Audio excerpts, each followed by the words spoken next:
Episode शुरू होता है और हम देखते हैं कि बिली ब्रैड को शादी के लिए मना करते हुए वापस से सब कुछ ठीक करने की कोशिश में लग जाती है। वो एक नया लैपटॉप लेती है और उसके अंदर नई जर्नल लिखना शुरू करती है और इस जर्नल की शुरुआत होती है ब्रैड को शादी के लिए ना बोलने से। और फिर उसके बाद वो अपने और कूपर के बिताए उन सभी खूबसूरत लम्हों को लिखना शुरू करती है जो उसने कूपर के साथ बिताए थे। जर्नल का थोड़ा बहुत हिस्सा कंप्लीट करने के बाद बिली अपने बेटे को लेकर स्कूल छोड़ने के लिए जाती है, जहाँ पर बिली और ट्रीना की म्यूचुअल फ्रेंड कैरोलाइन उस पर भड़कते हुए उसे बोलती है कि मुझे यकीन नहीं होता कि तुम ट्रीना और डेविन को सेक्स पार्टी के अंदर लेकर गई थी जहां पर तुम्हारे पति ने डेविन को मारा भी। कैरोलाइन की बातें सुनकर बिली बोलती है कि मैं नहीं बल्कि वो दोनों हम दोनों को पार्टी में लेके गए थे। कैरोलाइन बिली की बातें सुनकर उस पर यकीन नहीं करती क्योंकि कैरोलाइन को बिली के एक्स को लेकर चल रहे ड्रामे के बारे में सब कुछ पता था और इसी वजह से कैरोलाइन को उसकी बातों पर बिल्कुल भी यकीन नहीं हो रहा था। वहीं दूसरी तरफ जब कूपर अपने ऑफिस पहुंचता है तो वो देखता है कि डेविन फ्रांचेस्का से अपने एक बकवास से प्रोजेक्ट को पास करवाने की बात कर रहा है और डेविन के इस प्रोजेक्ट को लेकर फ्रांचेस्का जब कूपर से उसकी राय मांगती है तो कूपर को मजबूरन उस प्रोजेक्ट को अच्छा बोलना पड़ता है, क्योंकि अगर वो ऐसा नहीं करेगा तो डेविन कल रात की सारी बातें ऑफिस के एचआर को बता देगा और ऑफिस के अंदर किसी भी तरीके की लड़ाई या फिर ऑफिस के कलीग्स के बीच ऑफिस या ऑफिस के बाहर के किसी भी तरीके की लड़ाई अगर होती है तो लड़ाई करने वालों की जॉब पर खतरा बन सकता है और इसी वजह से कूपर को मजबूरन उस प्रोजेक्ट को अच्छा बोलना पड़ जाता है। लेकिन कंपनी का लॉस ना हो इसलिए थोड़ी देर बाद कूपर अकेले में फ्रांचेस्का से मिलने जाता है और उसे कल रात हुई फाइट के बारे में बताते हुए बोलता है कि डेविन का प्रोजेक्ट बकवास है और उससे हमें सिर्फ लॉस होगा। फ्रांचेस्का कूपर की बातें सुनकर और उसकी हालत देखकर उसे अपने अपार्टमेंट की देकर बोलती है कि वो औरत तुम्हें बर्बाद कर देगी, इसलिए उसको छोड़ दो और उससे दूर रहो। और अब कूपर फ्रांचेस्का के अपार्टमेंट की चाबी को लेते हुए ये बात अच्छे से समझ गया था कि उसके और बिली के बीच का जो रिश्ता था वो बुरी तरीके से अब टूट चुका है और अब वो खत्म हो चुका है। इसके बाद शाम होने पर हम देखते हैं कि कूपर ब्रैड से मिलने के लिए जाता है, जहाँ कूपर ब्रैड को बोलता है कि देखो ब्रैड, अगर तुम मेरे बच्चों का और बिली का अच्छे से ध्यान रख सकते हो तो मैं इन सबको छोड़ दूंगा, क्योंकि मैं अब इस झमेले को ज्यादा देर नहीं झेल सकता। तो बताओ क्या तुम दोनों का ख्याल रख पाओगे? अब कूपर की इतनी बातें सुनने के बाद ब्रैड उसे बोलता है कि देखो कूपर, आज की बिली वो बिली नहीं रही जो पहली वाली हुआ करती थी, वो अब सिर्फ तुम्हें चाहती है। और ये बात मैं अच्छे से जानता हूँ कि ये मौज मस्ती भरी दुनिया अब सिर्फ कुछ ही दिनों की होती है, थोड़े टाइम के लिए होती है, जो तुम्हें थोड़े टाइम की खुशी तो देती है लेकिन लाइफ टाइम ये साथ नहीं चल पाती और फिर कुछ टाइम बाद हम असलियत में आ जाते हैं। और शायद कहीं ना कहीं ये बात मैं अच्छे से जानता हूँ कि बिली चाहती थी कि मैं तुम जैसा बनूं, और ये बात तो पक्की है कि वो सिर्फ तुमसे ही प्यार करती है, मुझसे नहीं। अब ब्रैड से बात करने के बाद कूपर अपने बेटे के इंटरनेशनल फेयर में चला जाता है, जहाँ पर पहले से ही बिली अपनी फ्रेंड्स से बात करते हुए उनके तानों को सुन रही थी और साथ ही अपनी शादी और कूपर के साथ के रिश्ते को बचाते हुए सबको सही दिखाने की कोशिश कर रही थी। और अब जब बिली की फ्रेंड्स बिली पर हावी होने लग जाती हैं तभी वहाँ पर कूपर भी आ जाता है और फिर उसके बाद वो अपनी वाइफ का सपोर्ट करते हुए अपने बच्चे और अपनी वाइफ को लेकर वहाँ से चला जाता है। और फिर वो दोनों अपने बच्चों को लेकर आइसक्रीम पार्लर के अंदर जाते हैं, जहाँ पर वो एक दूसरे को प्रॉमिस करते हैं कि उन्हें एक दूसरे को लेकर ईमानदार होना होगा और अब सब कुछ नए तरीके से शुरू करना होगा।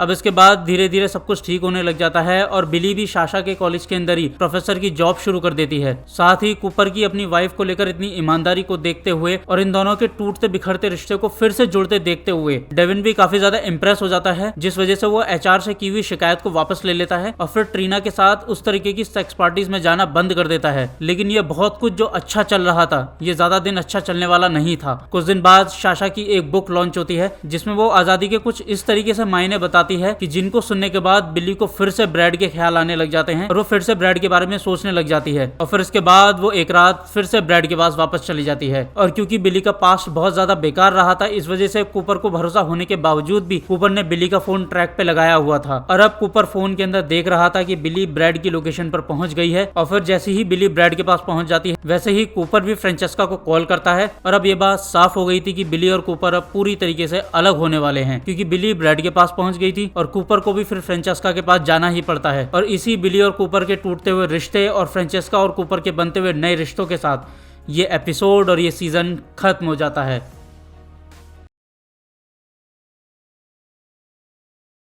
तो आज की इस वीडियो में बस इतना ही। अगर आपको ये वीडियो पसंद आई हो तो वीडियो को लाइक कीजिए, शेयर कीजिए और चैनल को सब्सक्राइब करके बेल आइकन दबा लें ताकि आपको हमारी हर लेटेस्ट वीडियो का नोटिफिकेशन सबसे पहले मिले। मैं मिलता हूँ आपको अगली वीडियो में, तब तक के लिए देखते रहिए V explanation movie in Hindi.